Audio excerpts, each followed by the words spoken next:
Hello students of class 10, welcome to study 24 Jharkhand. तो जैसा कि आप सभी को पता है कि कल सुबह आपकी इंग्लिश की एग्ज़ाम होने वाली है, तो इसीलिए मैं आपके लिए 30 मोस्ट इंपॉर्टेंट क्वेश्चंस का सेट लेके आया हूं, जिसकी हेल्प से आप मैक्सिमम स्कोर कर पाओगे और साथ ही साथ आपको एक पैटर्न का पता चलेगा कि किस तरह से आपका कल क्वेश्चन पूछा जाने वाला है। तो बिना किसी देरी के चलिए देखते हैं हम अपने क्वेश्चन पेपर को।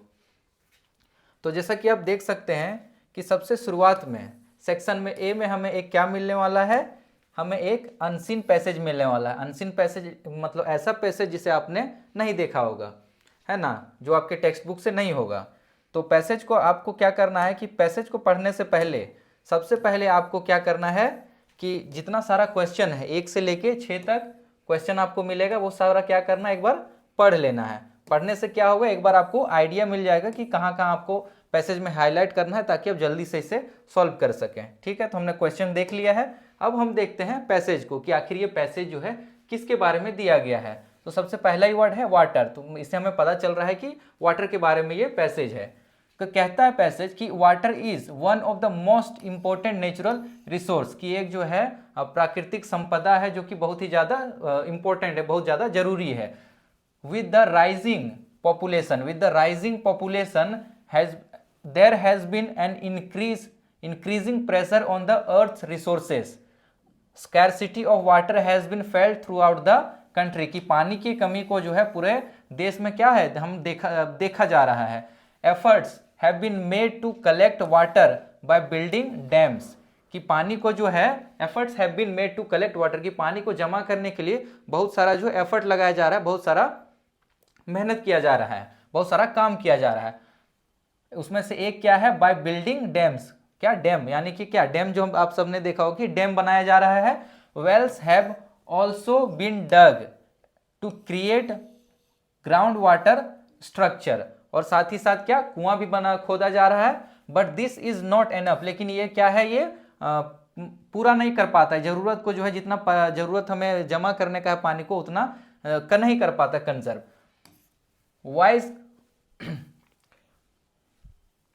Wise conservation of water is needed, तो इसके लिए हमें क्या करना पड़ेगा, हमें बुद्धिमत्ता की जरूरत है पानी को क्या करने के लिए, कंजर्व करने के लिए, संरक्षित करने के लिए। One of the most popular ways of conservation is rain water harvesting, तो इसमें से एक जो है सबसे मोस्ट इंपॉर्टेंट क्या है, rain water harvesting. Rain water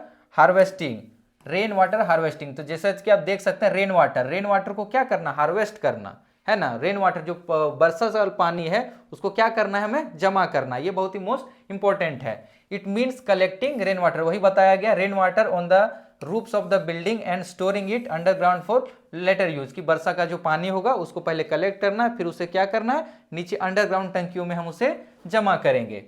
this method can raise the level of ground water, ये क्या करेगा, ग्राउंड वाटर लेवल, पानी का लेवल जो है जमीन के नीचे जो रहता है उसको क्या करेगा, उठाएगा। And also increase water supply, और साथ ही साथ क्या करेगा, पानी के सप्लाई को भी बढ़ाएगा। Another method is waste water harvesting, अगला जो मेथड है वो बोलता है waste water harvesting. Water from kitchen and bathrooms is collected and cleaned, it can then be used for purposes other than drinking. बोल रहा है कि अगला जो है वेस्ट वाटर हार्वेस्टिंग, इसमें क्या होता है कि किचन और बाथरूम से जो निकलने वाला पानी है उसको जमा कर लिया जाता है, फिर उसे क्लीन किया जाता है और फिर बाद उसे यूज किया जाता है अदर देन ड्रिंकिंग, पानी पीना छोड़ के बाकी सारे कामों में जो है उसका इस्तेमाल किया जाता है। इतना तक ठीक है, हम लोग पैसेज पढ़ लें। अब हम देखते हैं क्वेश्चन को कि इसके बेसिस पे क्या क्या क्वेश्चन पूछा गया है।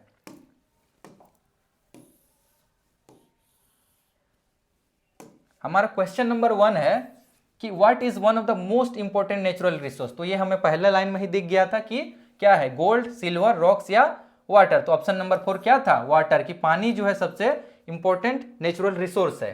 क्वेश्चन नंबर 2 है कि what efforts have been made to collect water, कि पानी को जमा करने के लिए क्या क्या कार्य किया गया, क्या क्या एफर्ट्स लगाया गया।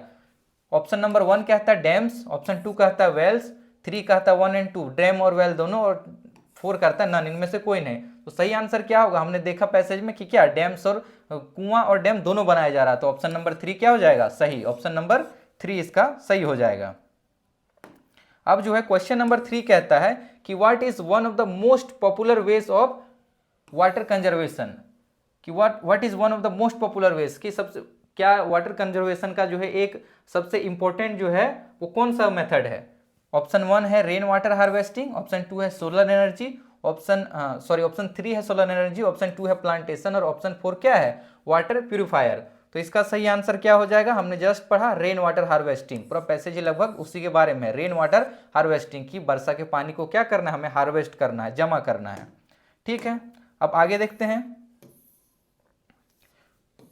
क्वेश्चन नंबर 4 बोलता है कि what is one of the advantages of rain water harvesting, कि रेन वाटर हार्वेस्टिंग का एक जरूरी एडवांटेज यानी कि फायदा क्या है।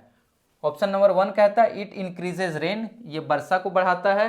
ऑप्शन 2 है raises the ground water level, कि पानी के लेवल, अंडरग्राउंड पानी के लेवल जो है, ग्राउंड वाटर है ना, जमीन का पानी के लेवल को बढ़ाता है। इट सेव्स एनर्जी, ये एनर्जी को बचाता है। या इट ब्रिंग्स टेम्परेचर डाउन, ये टेम्परेचर को डाउन करता है। तो हमने जस्ट पढ़ा भी कि ग्राउंड वाटर लेवल को क्या करता है, इंक्रीज करता है। तो ऑप्शन नंबर 2 क्या होगा, सही आंसर हो जाएगा इसका।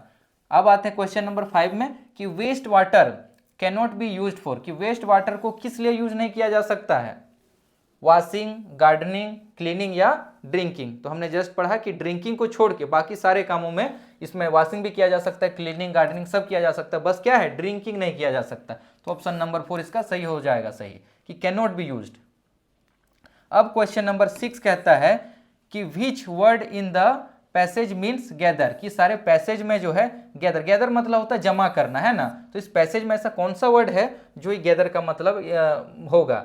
ऑप्शन ए है, ऑप्शन 1 है कलेक्ट, ऑप्शन 2 है क्रिएट, ऑप्शन 3 है राइजिंग, या ऑप्शन 4 है एफर्ट्स। तो आप सभी जानते हैं कलेक्ट, कलेक्ट होगा इसका सही आंसर, यानी कि ऑप्शन नंबर 1 कलेक्ट हो जाएगा सही। कलेक्ट मतलब भी जमा करना, गैदर मतलब भी क्या हो जाएगा, जमा करना। ठीक है, अब जो है चलते हैं अगले क्वेश्चंस की ओर। अगला देखिए, अगला आपको क्या मिलने वाला है, एक लेटर मिलने वाला है ना, लेटर राइटिंग पे क्वेश्चन पूछेगा। तो जैसा कि आप देख सकते हैं ये अंकल को लिखा गया है, यानी चाचा जी को क्वेश्चन, चाचा जी को जो है लेटर लिखा गया है। तो ये एक इनफॉर्मल लेटर है, ठीक है। तो इसी के हिसाब से हमें जवाब देना है। यहाँ खाली स्थान है 7, 8, 9, 10, 11, 12 है ना, 7 से लेकर 12 तक का जो सारा ऑप्शन दिया गया है उसी को इस खाली स्थान में भरना है। अब पढ़ते हैं लेटर को। लेटर में सबसे पहले तो वहाँ एड्रेस दिया गया है, उसके बाद जो है यहाँ पूछा गया है कि माई डैश अंकल है ना, माई डैश अंकल। तो इसमें से कौन सा होगा 7 में, dear, DEER, DEAR, DEAR with capital D, और ना या तो अगला विथ कैपिटल D, DEER है ना। ये सारा आपको ऑप्शन दिया गया है। तो आपको चुनना क्या है, तो यहाँ पर तो इसका आंसर क्या हो जाएगा 7 में, ऑप्शन नंबर 2 कि यहाँ पे होगा डियर, DEAR, डियर अंकल है ना। ये काफ़ी ओल्ड फैशन इंग्लिश है, लेकिन अगर आपको माई, यहाँ तो माई डियर अंकल दिया हुआ है, अगर आपको दिया जाए कि अगर कैपिटल में जो है कैपिटल U लिख के NCLE ऐसा दिया जाए तो आपको क्या करना है, ये वाला ऑप्शन 3 जो है ये डियर अंकल है ना, डियर अंकल, उस समय आप चुनेंगे। क्या है कि यहाँ छोटा दिया हुआ है ना, इसीलिए आपको छोटा से ही शुरू करना है। ठीक है, अब जो है हाँ बस आपको इसी बात का ध्यान रखना है कि अगर यहाँ स्मॉल है तो आप जो है डियर जो है यहाँ से स्मॉल लेंगे, अगर यहाँ कैपिटल रहता तो आप भी क्या करते हैं यहाँ, अगर यहाँ कैपिटल रहता तो कैपिटल आप यहाँ पे चुनते हैं। अगला क्वेश्चन है, आगे पढ़ते हैं। I am writing this letter to thank you for giving me such a dash birthday present. तो शायद यहाँ पे कोई प्रेजेंट दिया गया है, ये एक नेफ्यू ने लिखा है, यानी भतीजे ने अपने चाचा को लिखा है ना कि I am writing this letter to thank you for giving me such a dash birthday present. तो प्रेजेंट मिला है और थैंक यू भी कर रहा है, तो कैसा होगा है ना। और 8 का है तो ऑप्शन नंबर 1 दिया गया ब्यूटीफुल, खूबसूरत है ना। ऑप्शन 2 डल है ना, बेकार, और उसके बाद हॉरिबल, एकदम बकवास। ऑप्शन 4 नन ऑफ द, या इसमें से कोई नहीं है ना। तो आपको चुनना होगा, तो क्या करेंगे, बर्थडे प्रेजेंट दिया गया है तो अच्छा ही होगा, इसलिए आपको क्या चुनना है, ऑप्शन नंबर 1 हो जाएगा ब्यूटीफुल है ना। अब जो है आगे है, it is a wonderful dash how lovely it is, my school is 4 kilometres away, it is a wonderful, क्या है, it is a wonderful. Bicycle, bicycle मतलब बाइसाइकिल का सारा दिया गया है 3 ठो, इसमें आपको सही चुनना है। तो इसका सही आपको मेनली जो है स्पेलिंग आपको चुनना है कि कौन सा स्पेलिंग इसमें सही है। तो इसमें सही जो है बाइसाइकिल कैसा लिखा जाता है, BICYCLE, ऑप्शन नंबर 3 क्या हो जाएगा, ये आपका सही हो जाएगा। अब आगे बढ़ते हैं।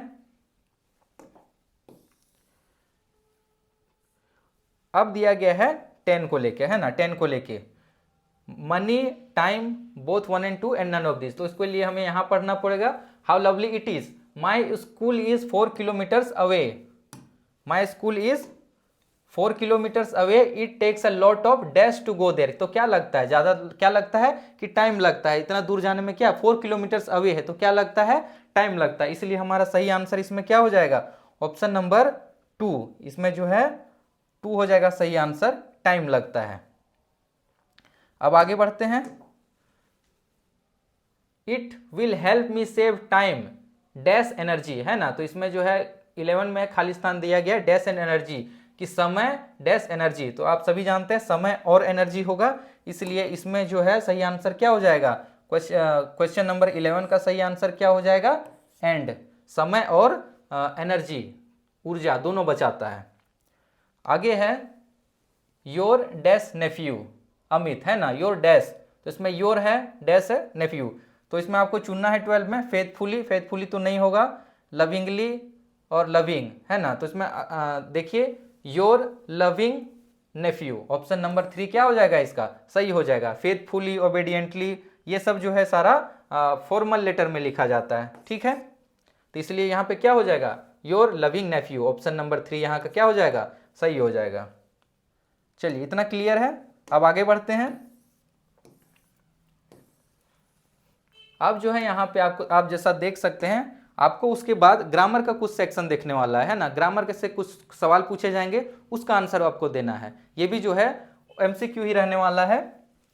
तो हम पढ़ते हैं क्वेश्चन नंबर 13 कि my sister was playing cricket, this sentence is in, कि जो है my sister was playing cricket, ये मतलब ये सेंटेंस क्या है ना, क्या ये सिंपल प्रेजेंट टेंस है, पास्ट परफेक्ट टेंस है, प्रेजेंट कंटिन्यूअस टेंस है, या पास्ट कंटिन्यूअस टेंस है ना। तो जैसा कि आप सब देख सकते हैं यहाँ क्या लिखा, सिस्टर वॉज, वॉज क्या है, पास्ट को दिखाता है ना, तो ये तो होगा नहीं, ये भी नहीं होगा।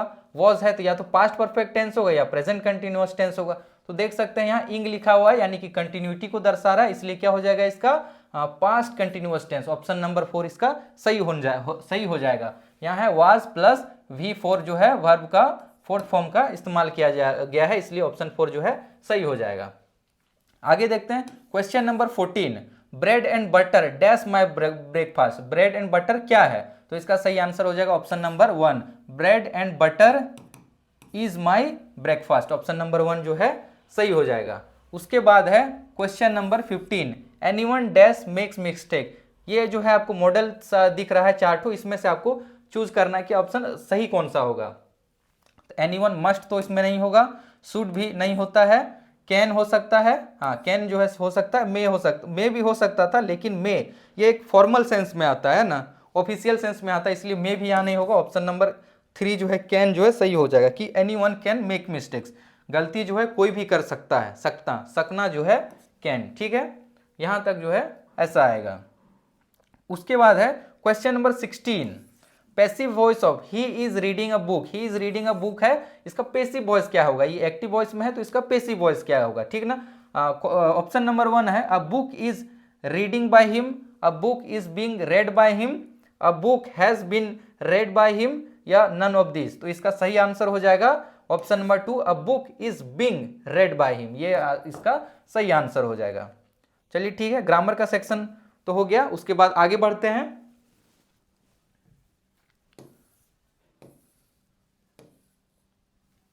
उसके बाद स्टूडेंट जैसा कि आप देख सकते हैं, ये जो है आपका टेक्स्ट बुक से पूछा गया सवाल है। टेक्स्ट बुक आपने सबने पढ़ा है लेंचो वाली कहानी, तो उसी से ये पूछा गया है। द लेटर टू गॉड जो आपका चैप्टर था उससे ये दिया गया है।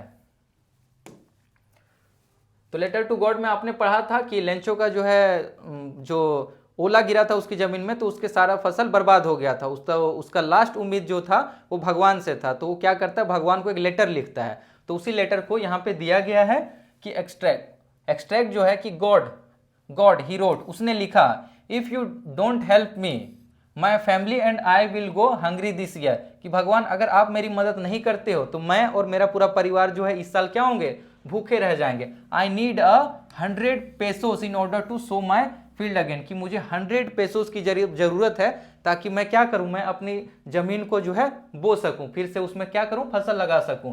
And live until the crop comes, साथ ही साथ जो है तब तक मैं जिंदा रह सकूं, तब तक क्या हो, जब तक कि वापस से फसल क्या हो, उग नहीं जाता। बिकॉज द हेल स्टॉर्म, क्योंकि जो पत्थर पानी या तो ओलावृष्टि हुई है उससे, है ना। He wrote to God on the envelope, उसके बाद क्या किया उसने, एनवलप में जो है गॉड लिख दिया, टू गॉड यानी कि भगवान के लिए। Put the letter inside and still troubled went to town, है ना। उसके बाद उसको क्या किया, बॉक्स में डाल दिया, जो पोस्ट ऑफिस में रहता है उस लाल बॉक्स में डाल दिया, उसके बाद जो है टाउन चला गया। तो ये सारा एक्सट्रैक्ट आपको दिया गया, उसके बेसिस पे आपको क्वेश्चन दिया गया है। चलिए क्वेश्चन देखते हैं कैसा कैसा क्वेश्चन है। तो क्वेश्चन नंबर 17 है, क्वेश्चन नंबर 17 है कि लेंचो रोट द लेटर, है ना, Lencho wrote the letter to, Lencho ने लेटर जो है किसको लिखा, option A friend, option 2 postman, option 3 god, या option D option 4 post master. तो उसका सही आंसर क्या हो जाएगा, ऑप्शन 3 गॉड, कि उसने क्या लिखा, भगवान को लेटर लिखा था। अब क्वेश्चन नंबर 18 है, how much money did Lencho ask for, कि लेंचो ने कितने पैसे की डिमांड की थी भगवान से, जब उसने भगवान को लेटर लिखा तो उस लेटर में कितने पैसों की डिमांड की थी।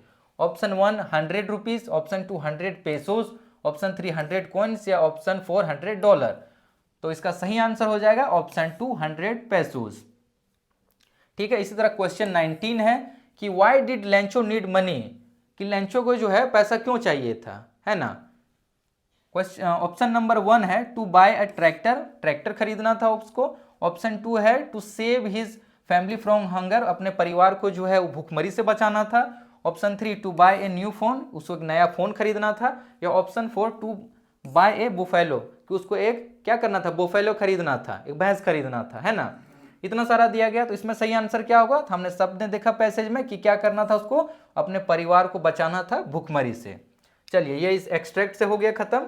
बाकी जो 20 से जो है 30 तक जो क्वेश्चन आने वाला है, बाकी का जो 20 से 30 क्वेश्चन है वो डायरेक्ट आपका टेक्स्ट बुक से रहेगा, आपकी किताब से रहेगा, बिना कोई कॉन्टेक्स्ट दिए हुए। ठीक है, तो हम देखते हैं एक एक करके सॉल्व करते हैं इसको।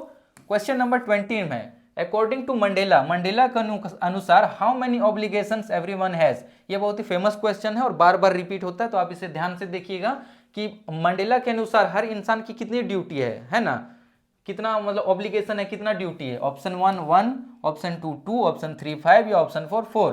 तो इसका सही आंसर होगा 2, कि हर इंसान के कितने ड्यूटी होते हैं, 2 ऑब्लिगेशंस होते हैं। इसे आप ध्यान से एकदम रट लीजिएगा, ये बहुत ही ज्यादा फेमस और आने वाला क्वेश्चन है, बार बार रिपीट होता है ये।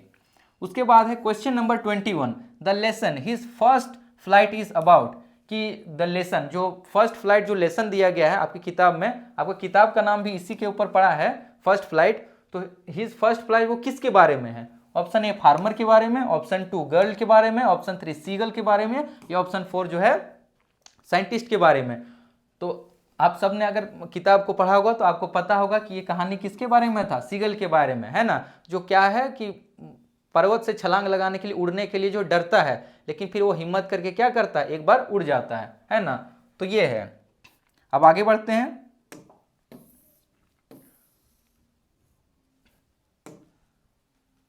आगे क्वेश्चन है, who is the author of the diary of the Anne Frank, है ना, कि diary of the Anne Frank की ऑथर कौन है, लेखक कौन है। तो आपको पता है कि the diary of Anne Frank एक मतलब डायरी एंट्री है जो एन ए फ्रैंक ने खुद लिखा है, इसलिए इसका option number 3 Anne Frank जो क्या होगा, सही आंसर होगा। अब क्वेश्चन नंबर 23 है, Coorg is the smallest district of, कि कुर्ग जो है वो स्मॉलेस्ट एक छोटा सा जिला है, किस राज्य का। Option number 1 Kerala, option number 2 Karnataka, option number 3 Mysuru, या नन ऑफ दिस, है ना। तो ये भी आपकी किताब से लिया गया है। ऑप्शन नंबर 2 होगा कर्नाटका, कुर्ग। कुर्ग जो है वो कॉफी प्लांटेशन के लिए काफी फेमस है, इसलिए ऑप्शन नंबर 2 क्या है, सही आंसर है।